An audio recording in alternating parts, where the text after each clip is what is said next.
You are listening to the After the Timeout podcast, hosted by Todd Zazadil and Jon Pilicki, two high school head coaches looking to help others spread their passion for the game of basketball. Tune in for episodes about anything basketball related, on the court, off the court, and anything in between.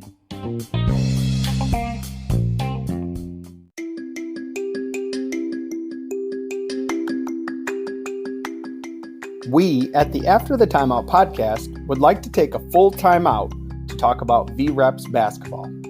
Coaches, do you get frustrated by how some players just cannot seem to learn your offensive system? Are you spending countless hours teaching your offensive system to your team just for them to forget by the next practice? You should check out VREPS. VREPS was founded by basketball players and coaches to create tools that make learning plays easily a reality. VREPS allows coaches to turn their 2D playbook into a 3D interactive video game that players can watch on any mobile device on their own time. Don't just have players watch film, have them live it and control the players so that they have a better, more efficient learning experience. It's free to try. Go to vreps.us to sign up today.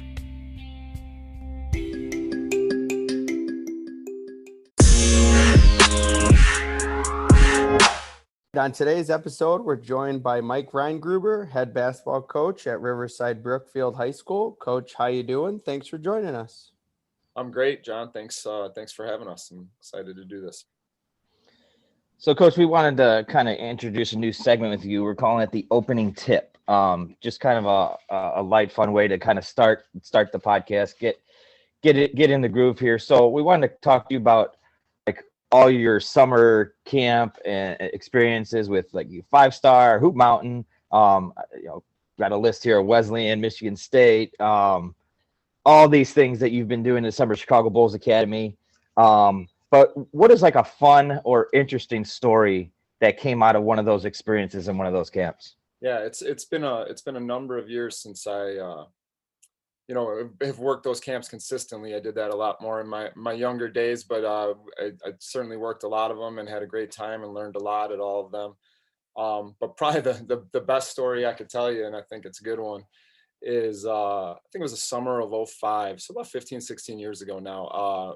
I worked at Michigan State camp for a number of years in a row, and it was really warm summer, really warm couple days that we were there. And one of the traditions of working at Michigan State camp is Coach Izzo would have all the camp coaches at his house after one of the nights, for drinks and pizza and just, hanging out and talking ball.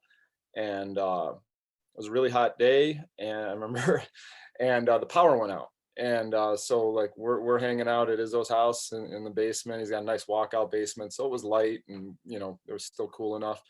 And as the night went on, people started leaving. The power was still out. And, finally I look around and I'm one of 3 or 4 people left. And probably that whittled down to 2 or 3 actually. And the power kicks back on and Izzo's just kind of hanging out. And he's throws in the Elite 8 game against Kentucky on his big screen down there. And it was me and I think just 2 or 3 other guys. And he kind of breaks down. We sit down there and watch the whole game with him. It was that game, I don't know if you remember, where Patrick Sparks, was it a 3? Was it before the buzzer? Was it not before the buzzer to send them into the Final Four? And we just sat down there and watched the game, just the 3 or 4 of us. And he kind of broke it down play by play for us. So that was a lot of fun. Wow, it paid to stick around for a little bit. Can't beat that story. That's a great one. Yeah. Well. So let's kind of to dig in, this past year, obviously it was crazy for everyone, every guest we've had on, for Todd and myself, everybody, but for you, what do you think the biggest effect of this past year will be for high school basketball or high school sports in general? Injuries because of the quick season, academic changes, on the court changes. What do you think will be the biggest impact of this past year? Well, luckily we didn't hit the injury bug. I think, globally, when we're looking at the current high school athletes and what they're facing, I think from a recruiting standpoint, it's going to be very tough for them with, we're seeing the trickle down with the 5th year the unlimited transfers and everybody getting that 5th year. I think it's making it difficult from a recruiting standpoint for obviously the 2021s, and then moving down into the 2022s, 2023s. It'll be interesting to see when that levels out. For more than anything, it taught me. I've always been kind of a type A person, when pretty laid back otherwise, but with basketball, pretty type A. And COVID really taught me a lot of flexibility this year. Taught me just you never know what's around the corner. You don't know what to expect, and things aren't always going to go as planned. So from that aspect, I think it made me a better coach, being a little more flexible. And I think a lot is still to be determined. I'm glad we're back on the court, and I'm glad we're going to get somewhat of a normal summer here, and I'm looking forward to it. So I want to talk about how you transitioned into taking over, the program there. A lot of times coaches take over and they have to rebuild it, right? That's why the job is open. You kind of took over for a coach that had been there for a long time, and you had been in the system. So how do you think that made your challenges different than somebody taking over a program in their first year, like a rebuilding program? Right. So I feel, Coach McCluskey was awesome to work with. I played for him here at RB, and when he left for a few years, and when he came back, he gave me the opportunity to be his sophomore coach and work really closely with the varsity as an assistant also. And we kind of built the thing together. We both had a vision, and so I was kind of on that side of it where we were okay, but when Coach came back in 2001 is when we started really going in a positive direction consistently.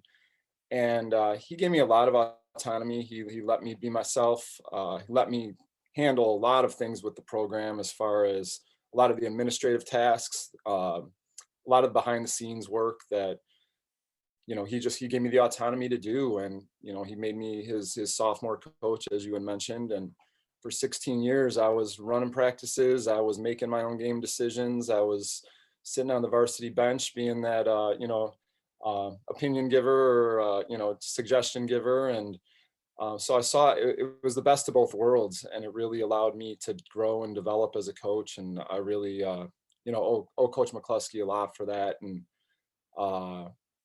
he and I are kind of cut from the same cloth, where he went to RB. He lives in the community. He taught in the community, and very similar. I went to RB. I bleed blue and white. I live here, and he and I both put a lot of blood, sweat, and tears, a lot of time to this program, and helping develop it. And I just continue to hope to go in that positive direction. All right, so this is an interesting topic. So Todd and I were also had sophomore, / JV coaches for a long time, and we haven't really spoken about this topic with any other coach. So we wanted to talk about take us through your experience as a head sophomore coach. What were the challenges? What makes that level so unique? We all three of us know, you sometimes lose kids to varsity, and then you're pulling up a kid from freshman if somebody gets hurt. It's like the most fluid level there is. And you were still able to win 15 out of 16 conference titles. So just kind of take us through the challenges. What do you attribute to your success? And just talk to us a little bit about that level. Yeah, I mean, it is a really unique level. I mean, what I tell people all the time, one of the real unique things about the sophomore level is it's really the first time kids get a taste of not playing.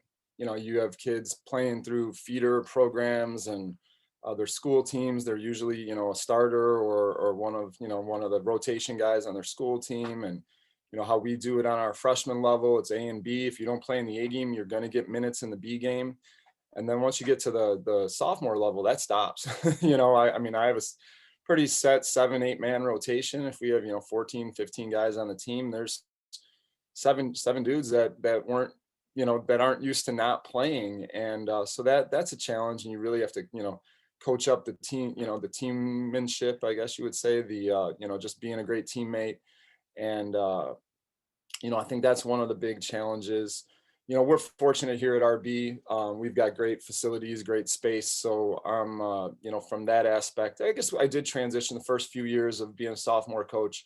We didn't have the same facilities. So you got to be creative in how you handle practice. Sometimes if you're splitting a cord or whatever, towards the back half of that, though, I was lucky. And really, one thing that we've prided ourselves on as a staff, starting with Coach McCluskey, is we really, we do a lot of staff development. We go to a lot of college practices. We get out and do a lot of that stuff. And I would treat it the same way. I would treat the sophomore level like it was the varsity level, like it was a college program, make the kids feel important that way. And I think that's what best helped prepare them for the varsity level. And that was my number one goal, was, trying to prepare each and every one of the guys from 1 to 15 for the varsity level, because you never know what's around the corner. You never know who's going to develop. You never know, if that kid's going to grow 5 or 6 inches between sophomore and junior year, or, or who's going to put the most time in. And you really got to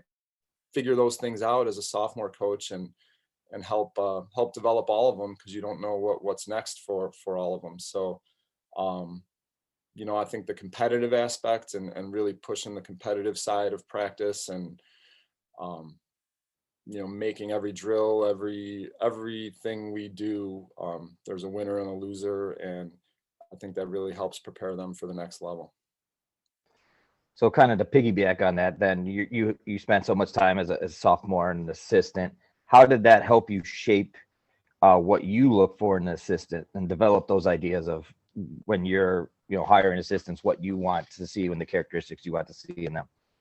Sure. I think one of the things I'd like to say I was really good at was making Coach McCluskey's job easier. I think it was something that, I wake up still, obviously, to this day, definitely when I was a sophomore coach as well, just waking up every day trying to figure out what we can do today to make RB basketball better, what we can do today to improve our program. And it could be, simple things like just doing research on some shooting drills, or, things that we can do for the program, like, developing some kind of relationship with the feeder system, or, our junior highs, or putting on a clinic, or whatever it is.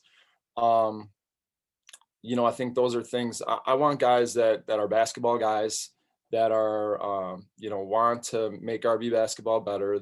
That, I think it's hard to say, like, I've got a lot invested in this program dating back to as a player. I don't think you'll find, it's hard to find at this level, people that might be as passionate as you, but trying to find somebody that as close to as passionate as you are about your program and about making it better. And guys that want to put in the extra time, like we do a lot here. Like, it's, there's a lot of high school programs that put a lot of time in, and I'd put us up there with the amount of time that we put in with our players, whether it's in conditioning stuff, or, obviously in the off season, with open gyms, and, you name it. It's a lot of work, and it's a lot of time away from families, and you got to have guys that are willing to put the time in, and want to be there, and want to work with the kids. And I feel like I have a great staff, and it's it's hopefully, again, things are trending in the right direction. So Yeah, and I think that's so important. It all starts with the staff and the people you put around you. yeah. You had mentioned the feeder programs and the junior highs, and I think that's such an interesting question. Again, something we haven't really hit on with too many other guests. So, you also kind of run or oversee your 5th through 8th grade feeder teams. For coaches out there, how do you kind of go about creating that successful feeder program? What are kind of the keys to starting one and maintaining that success? Because I think that feeder program obviously leads to later success. Absolutely. I think if you look at the correlation and the success of our program from when we started the feeder program in 2002, I don't know the exact number, but I want to say it's only from the group that started, in 5th grade. We actually go down to 3rd grade now with teams, and we have 2 teams at every grade level, kind of trickle up with the amount of games they play. They might play about 20, 25 games as 3rd graders, up to 55, 60 games as 8th graders. The correlation with the success that we've had, I think, is I think you can't argue it. I think there's only 2 or 3 years, maybe 4 years in there, where we didn't win 20 games once that first group that started in 5th grade worked all the way through. So it's definitely been, a huge part of our program. Really, I created the program back in 2002. Riverside, we get here at RB, we get all of the community of Riverside. We get half of Brookfield, the other half goes to Lyons Township. We get half of LaGrange Park, the other half goes to Lyons Township. We get a little segment of Broadview, and then we get all of North Riverside, which is a much smaller community compared to Brookfield and Riverside. So we those are just the areas that we have to work with. We have three public feeder schools. We get some kids from some of the privates. But Riverside had a small little community, or a small little kind of like a recreation team that played, other communities and stuff. It wasn't a true feeder. And the Brookfield, North Riverside, LaGrange Park, Broadview kids really didn't have anywhere to play. And they would play in their little 10-game junior high season in 7th and 8th grade, and that was it. So our roster was really dominated by Riverside kids. If we had 15 kids on the roster, 12 or 13 of them were from Riverside, and we were really not really tapping into the other communities. And it was just based on experience, just based on playing. And so I originally started the feeder program. The first year was like a 7th and 8th grade group, and then we moved it down to 5th grade, and now it's down to 3rd grade. And we started that for the Brookfield, North Riverside, those kids that didn't have a chance to play. So now we had a group of Riverside kids, we had this other group, and it was working out well. But the Riverside group wanted to start playing with the Junior Bulldog program, which we totally get, and it worked out great to the point where we have two, their original program is no longer, and our feeder program has 2, sometimes 3 teams on every grade level. And the goal was to, one, keep kids at home. We used to lose a lot of kids from, our community would go to Fenwick or Ignatius or Nazareth sometimes, sometimes some of the other local private St. Joe's. And the goal was get them in our gym from the time they were younger to develop that relationship with our coaching staff, to develop that relationship with the other players, and want to be Bulldogs when they're in high school. And I think, we rarely will, we do every now and then, but we're rarely lose kids from our district to some of those private schools now. And we've done a good job of keeping them home, and really built depth in our program. Back then, if we lost a kid or two, we were destroyed. And now, if we do, we've got the depth in our program because the amount of players that have played so much basketball from the time they were young has really helped our program, and there's no doubt about it. So with that, you said now you're all the way down to 3rd grade. I know this is something me and John have talked about quite a bit, of how to go about, I guess I call it tearing the skills down, right? From top varsity level, what you guys are doing, to those third graders, right? So I guess, how do you go about creating their curriculum, for lack of a better word, right? We use an educational term, to help them progress and be on the path to be successful when they get to your program? Yeah, that's a great question. We and that's exactly what we do, is we tier it, from the amount of games and practices, and what we expect from the coaches at each of those levels. It tiers up a little bit each year, and the basics are there as far as we're primarily a motion offense program, so we want to start with the basics of passing and screening away when they're younger, and building that to 4- and 5-man motion by the time they're 7th, 8th grade. We're a man-to-man program primarily, so making sure they're teaching the proper man-to-man fundamentals starting younger, and we don't want our feeder teams playing any zone. As far as like set plays and out of bounds plays and stuff, I don't micromanage any of that stuff. I don't, if some of these youth coaches that we have are, I've been really lucky in our feeder program. We've had some great fathers that, have helped out, who both have had playing experience at the high school, college level, or some not at all, who've also done a great job. Had a lot of former players get involved in it. And, it's really been a great atmosphere in that way. And these guys are, that are a part of it are, we put clinics on for them. I have meetings throughout the year with them. I put together multiple coaching guides and coaching books for our program that they adhere to. So I think it's a little bit of everything, but I mean, I think you hit the nail on the head, tiering things in, and most of what we tier in is just from, a basic offense standpoint and a basic defense standpoint. And the rest of it, like I said, sets and things like that, I let them do what you want. They have the autonomy to do that stuff. But as long as they're teaching the basics of the other stuff, then I think that's very helpful. More of the basic skills that you would need within your concepts, as opposed to your system stuff then. 100%. Like, I mean, maybe I didn't touch on that enough. We, we're a program that prides ourselves on shooting the ball and skills. And, I'm one of those guys that, I want players over plays. I want to develop guys that can pass, dribble, and shoot. And it's those guys' responsibility to do that. And I think they've done a great job of it. If I got guys that, 5 guys, out there that can pass, dribble, and shoot, I think we're going to be okay. So, it's their job. I mean, the reality of it is, and we tell our guys this from the start, is, we have, say we have 20 kids per grade level playing. If we have 2 teams on each grade level, we usually keep 10 per team. 6, 7, 8, maybe in a really good year, 9 of those 20 will actually be varsity players. So if we're really getting and making sure that, obviously they're trying to develop everybody, but it's a reality where it's not going to happen for everybody. But the goal is to develop all those kids and be, as skilled as possible, for sure.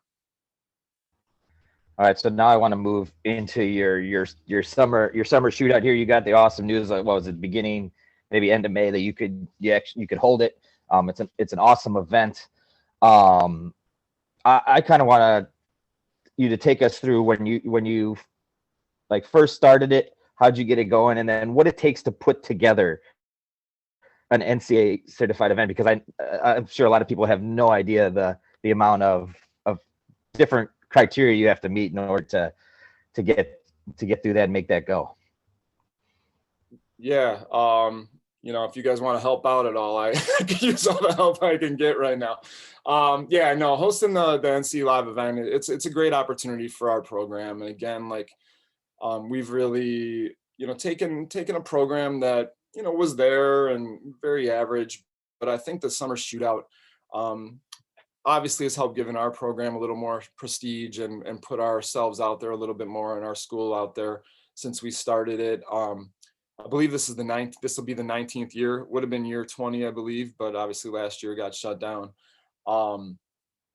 It started out obviously not as a live event. The first one was 2 years ago, but kind of the history of that, we had at that time, Coach McCluskey's brother, Bill, was instrumental in running. I don't know if you guys remember the Minuteman Shootout. It was at Hinsdale South every year for a long time. And, Bill started that shootout. He works for Minuteman company. And I don't even remember the situation, but there was one year Hinsdale South couldn't run it. And it must've been like the summer of 01 or 02 or something like that. And Hinsdale South couldn't run it. And we hosted it at RB. And, Coach McCluskey and I were together only for like a year or two at that point. But I'm like, when it was going back to Hinsdale South, we were looking at the calendar, and the way it shook out was that first weekend of June, there was really no high school events. So I decided okay, let's run this as a fundraiser for our program starting that first weekend of June. We're going to get some teams that can't do it based on the calendar, but at least teams that are done with school can jump in at this point. And it started out like 24 teams. All I did was send out a couple mass emails, and that first couple of years got some really good teams. The city wasn't really involved at that point. Mostly some of the better suburban teams were there. We ran that as a 24 team event for 7, 8 years, 6, 7, 8 years until our field house was built. And then at that point, I kind of opened it up to more teams, and the city teams jumped on. It already had a pretty good reputation, and some of the city powers jumped in at that point. And, it just even obviously helped propel it even more. And to the point where, it got a lot of positive publicity, and took us to 2019 where we were able to start have the first live event. And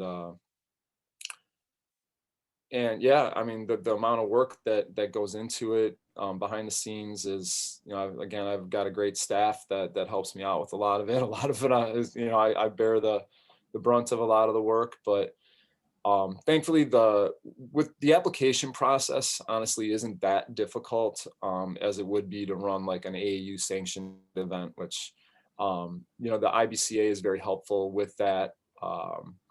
It goes through, basically I apply with the IHSA, the IBCA they have kind of a joint application, I guess. Then after they choose which sites that they want to host here in the area or in Illinois, then there's like an application you got to fill out with the NFHS. And a lot of it is just kind of figuring out the logistical stuff. But it's honestly not crazy compared to what I'm familiar with from the AAU side of things. So the IHSA and IBCA are very helpful with that process. Luckily we had an established product. We had an established shootout that had been going on and getting a lot of had a lot of positive notoriety over the years, which helped us kind of slide into one of those roles the last couple of years, and we're very grateful for that.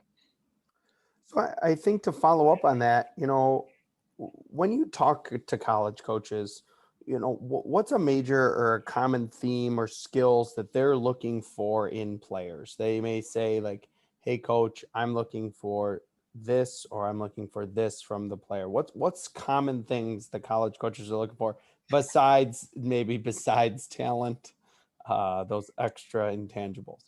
Right. Obviously, the game has evolved, and definitely they want everybody to be able to skill everybody. More and more programs, you see the 4 and 5 man stepping out and shooting threes and things like that. But I think the biggest, obviously the difference in levels. When you're talking college coaches, there's such a huge difference in obviously Division I high major down to Division III or NAIA or whatever, where it's like, how projectable are they? Like how it's every level is a little bigger, stronger, and faster. And, they want to see guys that project out to each level. And obviously from the skill standpoint, they want guys that can pass, dribble, and shoot. They're always asking whenever they call, obviously they're always asking about grades and what kind of kid they are and, how coachable they are, things like that. I'm familiar with some of the college, not some, many of them that come out to the event and things like that. Obviously, they're there trying to find that diamond in the rough a little bit, but most of the time they have their targets. They know who they're looking at. But what they're really looking at when they're there is, how is this kid conducting themselves in timeouts? How are they, how are they in the huddle? Are they the guy that's standing on the outside of the huddle, just not even caring what the coach says? Or are they that leader in the middle of the huddle, listening to coach and then, pumping his teammates up? How are they going through warm-ups? Are they somebody that's just kind of casual and not, just kind of going through it like whatever? Are they competing? Are they a winner? Those are all some of the intangible things that we're always getting asked, and that I'm always getting asked about our players. And then obviously hosting an event like this, they're asking that about other players and what we see as well. But it's more than just the skill stuff. It's definitely the intangible stuff, and what are they going to bring? How are they going to help us? How coachable are they going to be? How hard do they want to work? Kind of attitude do they have? All those things are, play such a major part that sometimes players don't understand, and it's probably why the transfer portal is so high right now. But those are definitely things that they're looking for, because then when push comes to shove, they've done their homework on the front end. They kind of have their list when they get there, and it's just they're looking at some of that other stuff. All right, so I think you kind of led me into my follow-up here with the transfer portal, right? We've talked to a lot of coaches, I had some friends in the AAU sector too, of the effect it's kind of having on the recruiting, especially for this year's kids, right? The kids are most recently being recruited. So what have you been seeing as the effect of some of those transfer portal things? You hear things in the news, some I saw one the other day where one school and didn't put their name on it, but they're saying they're just going for transfer portal kids as opposed to high school kids. So how have you seen the effect of that, so far this year? Yeah, I mean, I kind of touched on it at the very beginning, I think, but definitely, it's trickling down to definitely the 2021s have been the most affected. In our program in particular, we didn't really have any college level players in the 2021 class. But even the couple that we had that were maybe being recruited a little bit, I mean, I was even talking, and they were like kind of D3 small school kids. Talking to some of the coaches there, like at that point during the season, they didn't know if some of their kids were going to come back and use that fifth year, so it was even trickling down to that level where they're like, we're not really recruiting a ton of guys right now because we have, 3 or 4 kids returning from, using a fifth year. And, because the grand scheme of it, even at that level, I'm a high school guidance counselor here at RB. Most kids aren't finishing college in 4 years. Most kids taking 5, 6, sometimes 6.5, 7 years for kids that get that 4-year degree. And so even at these Division III schools, kids may have used up their eligibility in 4, but they're still there for a 5th and 6th year. So a lot of these schools are having kids come back for that extra year because they're in school anyway. So it's not like they're using a scholarship and things like that. So it's really even trickled down to that level. Which, I think it's 2022s are going to get hit as well. And, hopefully it starts leveling off after that. But right now there's still so much. I have a very talented 2022 class here at RB. A couple kids I think can be scholarship kids, definitely a bunch of small school players. And I wouldn't say recruiting has been real hot right now, from that aspect. I'm not getting a ton of calls. I'm not. We really got to do a lot of marketing like crazy. Like we work for our kids anyway, but I think we got to do even more to help those kids out and try to find a landing spot. Most definitely. So we want to transition now a little bit into your, I guess, planning for the season and your, building kind of your program. I want to talk about scheduling because I always think this is interesting. Like scheduling during the season, obviously you have games that you got to give back. You have home and homes, you have conference games, but I want to talk about your process a little bit. Like, how do you determine, okay, maybe I need to pull back this year, maybe add some challenge, or are you just a play anybody, anywhere guy? For the most part, I'm a play anybody, anywhere guy. I think building a really strong schedule is only going to help you for, our ultimate goals throughout the course of the year are, winning a conference championship and then, advancing as far as possible in the state tournament. And, I think the way you do that is building a really strong non-conference schedule. And I think for us, we've kind of bounced around. We've been 3A, we've been 4A. We're right on that bubble. We've been shipped out west with some more suburban teams in the past. Most of the time in our sectional, we're in the city competing against, some of the west side, near south side teams. And so I think you got to take a kind of a look at your sectional as well and trying to figure out what makes the most sense to one, try to hopefully get the best seed you can, but you got to beat some good teams along the way to do that.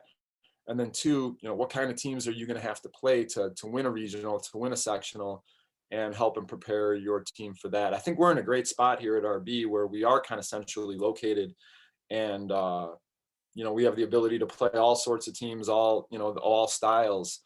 And, just based in our little geographic region here, there's so many different styles. And, so like, I mean, for instance, we may need to go into the west side and play, Marshall or Westinghouse or somebody like that to win a regional. So we try to go to events in the city. Some of our non-conference games, we play at Marshall in the Martin Luther King Dream Classic. We play at usually many years we play in the Chops Billinger Shootout that Vince Carter runs in the city. We play in the Team Rose event to give our kids a taste of some of the teams that we may have to beat to win a regional or a sectional.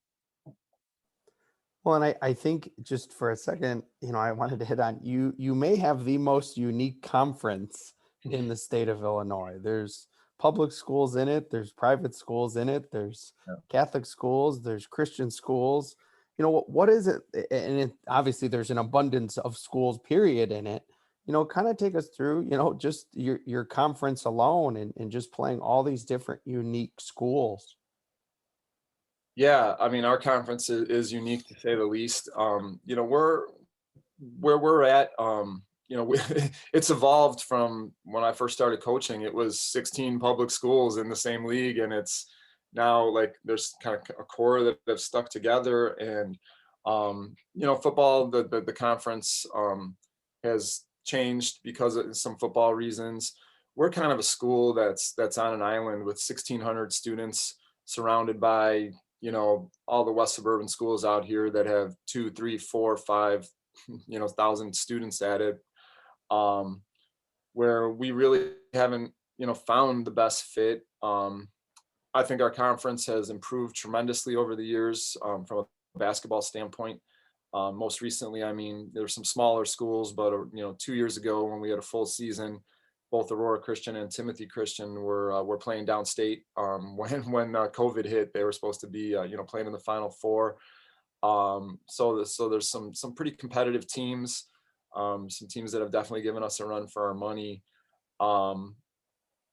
There are some challenges with it as well. Not all the schools have full freshman schedules. Not all the schools have the depth in their programs that we do at times. So it can be a challenge. Is it our best fit? I don't know. But I do try to, I think it's some pretty good basketball, and the upper half of the divisions definitely have some pretty good teams. It's and then that's another, major reason for us really trying to schedule a really strong non-conference schedule as well, because even though I feel like, when we've kind of, been at the top of the league for so many years, everybody's gunning for you, no matter how how good or bad or how respected a league is.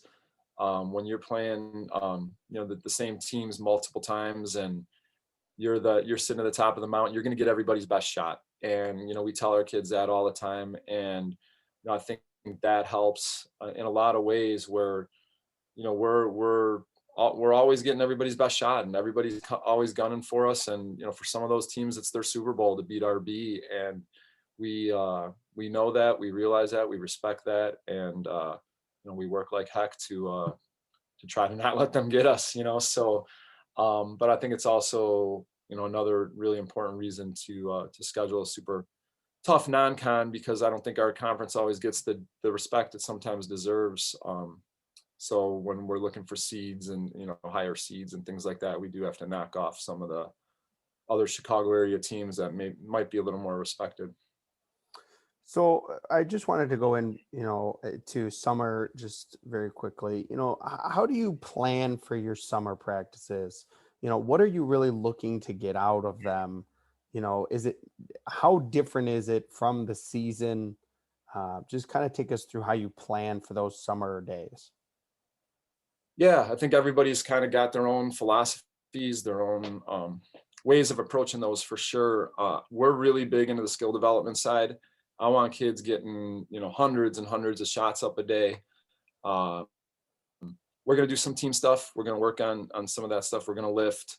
We'll work on maybe some concepts or some things that maybe we want to try out this year. Maybe I want to see, what this, press looks like, or this, set, or, some of those little things that we might try here or there. But for the most of it is skill development, and just working on that. I'm not putting a lot of sets in the summer. I'm not putting out of bounds plays in. If somebody wants to run a better out of bounds play than us in the summer, I'm fine with that. We just want to really work on the skill building portion. A lot of it's the team building portion. We like going to team camps and having our guys hang out together and just get to learn each other. When you're meshing a group of juniors that were on the sophomore level the year before, and then a group of seniors that obviously played together for some of them since third or fourth grade, bringing those guys together, I think, is important. I think summer's huge for that. We play a ton of games. We like to play a ton of games, and that's really where we get our team, our game experience, our team experience, our full court kind of stuff is save that a lot for the games. And we want to play the best teams we can possibly play in the summer. We're not going to dodge anybody. We'll play like you said earlier, we'll play anybody, anywhere, anytime. And I think those are all kind of things that go into, having a successful, November through February. I think the summer is a huge, huge part of that. And I think our formula has worked pretty well. We talk to our guys constantly about, there's some people and I don't know what's right, what's wrong. I know what works for us, but, wins and losses in the summer don't mean a lot to some coaches. And I'm not going to, lose a ton of sleep over a win or a loss in the summer, but we're teaching our kids to compete like crazy. And every time they step between those lines, they're competing for a championship. I don't care if it's a meaningless Monday 6 p.m. game against whoever. That game, they got to treat it like it's championship. And I think that kind of mentality definitely carries over to the season. So you just mentioned a little bit in your last answer here, but I want to kind of talk about the team building and leadership aspect of a program and any given team. What are some of the tools you use to help your players develop leadership, build kind of continuity in your program and build that team concept? Sure. I don't know if there's any magic tool out there, but I think what's kind of worked for us over the years, and it starts kind of in the summer. Well, I guess it starts in the spring leading up to the summer, where I meet with all our kids individually, the returners, the guys that will be juniors then, and talk to them first and foremost, plethora of questions. But one of the questions I ask are, who are our leaders? Who would you say are our top 2 or 3 leaders? And it's pretty amazing how the overwhelming majority always pick the same kids, which is I think a good thing.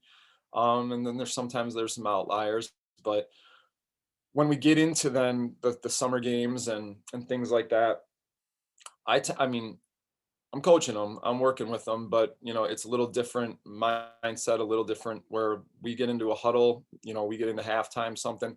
I'll be like, hey, leaders, you guys talk. What do you see out there? Who, what's working, what's not working?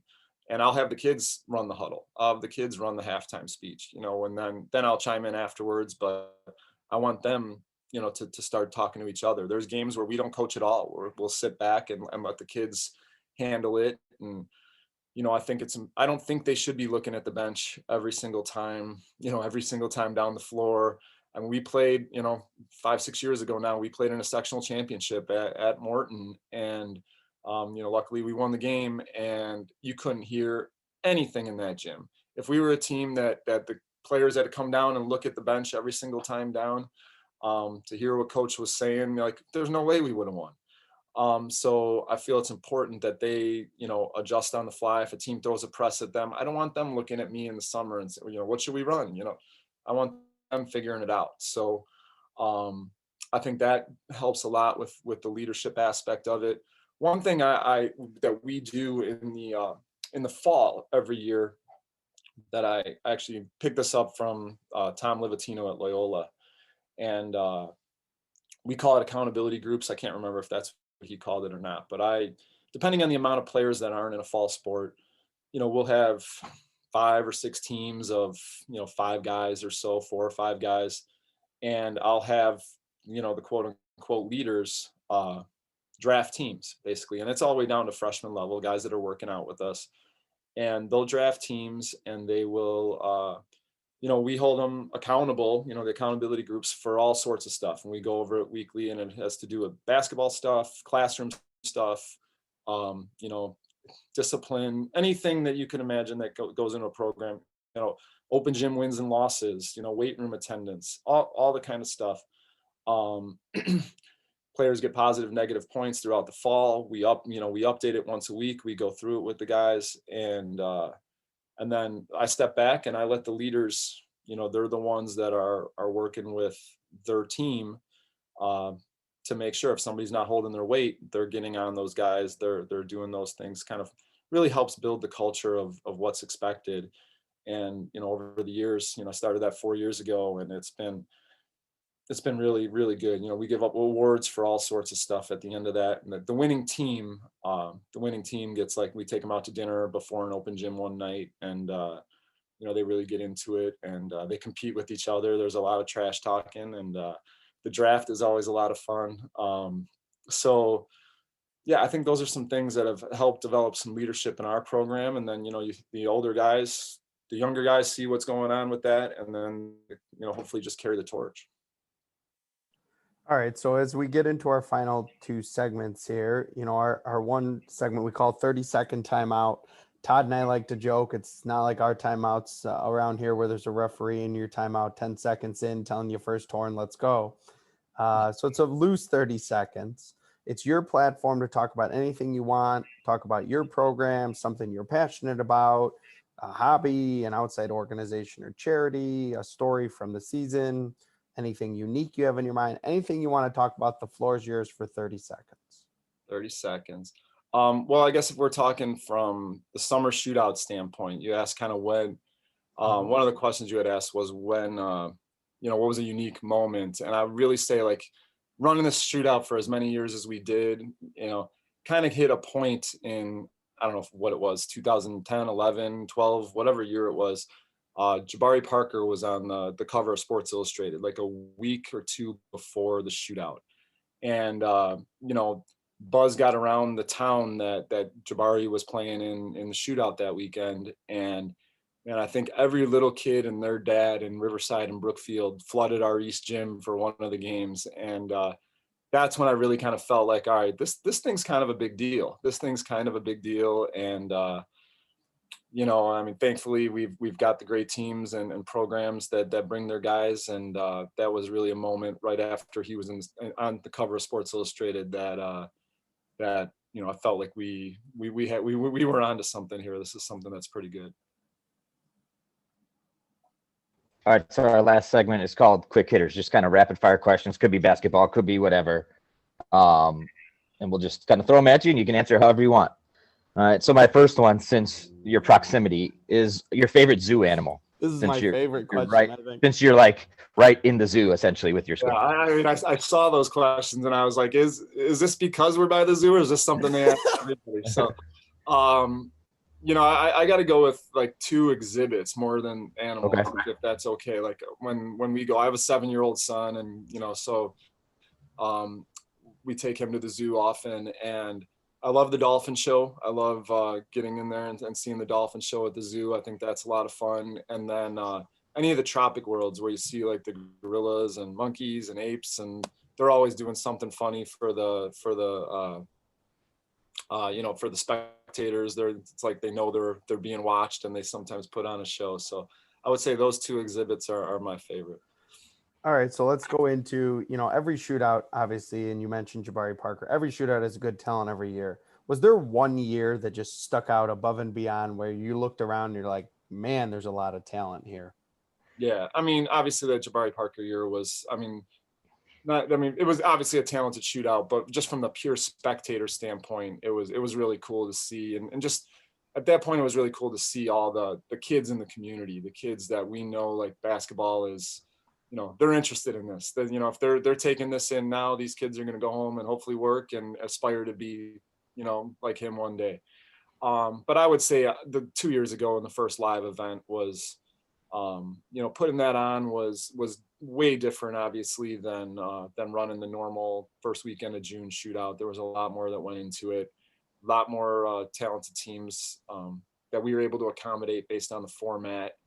And I think that was, when you've got, so many big name college coaches in the stands watching guys play, I thought that was really cool. I thought that was a big deal.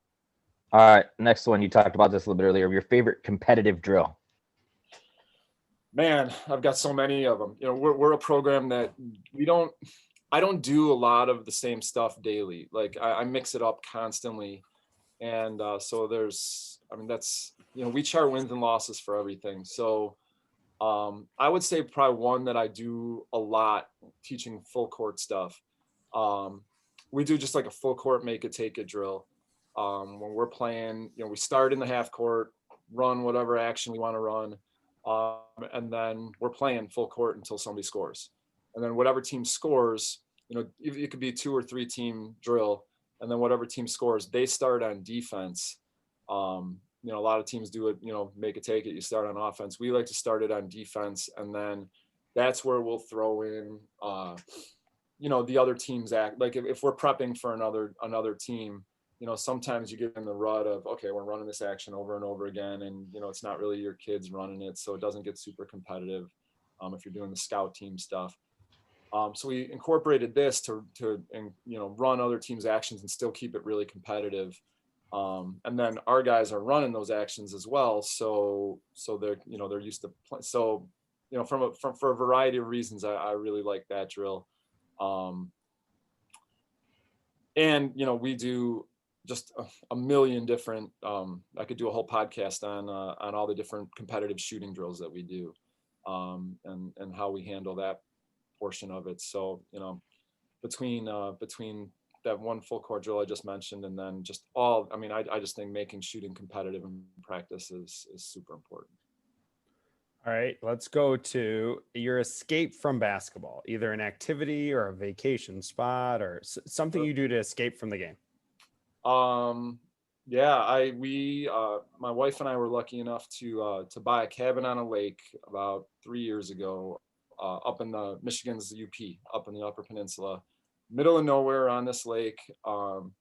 That's our escape. That's our summer. We go there in July and spend most of the month up there, and just really enjoy our time up at the lake, and sitting on a pontoon boat or fishing boat or going for hikes, and just being together as a family, and we entertain some friends up there, and that's our little getaway. All right, next one. Best, I guess, unexpected or maybe underrated food place in that RB area. Man, we've got a lot of them. I'd be not doing my job if I didn't mention 3 restaurants that former players' parents or a current player's parent own. There we go. But and I'm kind of hitting each community here too. So in North Riverside, there's Tipster's Village Pub. One of our former players, Fior Buccieri, his dad owns it. Great Italian food, great bar food. Then La Barra in Riverside is a place that's got great pizza, great Italian. One of our current players, Eddie Miletus, his dad runs that place. And then Off Broadway Pub in Brookfield has probably the best wings, some of the best wings, and kind of known in the Chicago area for having some really good wings. And luckily, that's only about 50 steps from my house. So one of our former players, Jordan Doms, his father Rick owns that place. So the place we go to the most that I think is really a great spot is a breakfast place in Brookfield, also real close to where I live. Mary's Morning Mix Up is a place that gets a lot of really positive reviews, and that's probably our favorite place to go as a family. Most consistent place we go as a family. It's a great scouting report right there. Yeah, now I'm hungry. Food. There's 2 things I know: basketball and food. Outside of that, I don't know much else. So let's finish with your favorite Twitter follow on any. It doesn't even have to be basketball. Any topic. Your favorite person to follow on Twitter. It is a basketball. Most of what I follow on Twitter is basketball, and there's so many of them out there between different coaches and things, but. From the daily content side of things, just always looking to get better and improve. Brian Williams does the coaching toolbox, and he posts, different videos and clips and things pretty much daily, sometimes multiple times a day, I think. And, definitely picked up some good stuff along the way from him. And I look forward to seeing those tweets every day and picking up some drills that way. Well, Coach, we so much appreciate your time. I know how busy you are right now, heading into your summer planning and your shootout and all that. So we appreciate you taking the time out to talk to us. A lot of good stuff there. I know our listeners will enjoy. We really appreciate you having on. Thank you so much. Thank you guys for having me. I really appreciate it. I had a great time, and if you need anything along the way, feel free to reach out.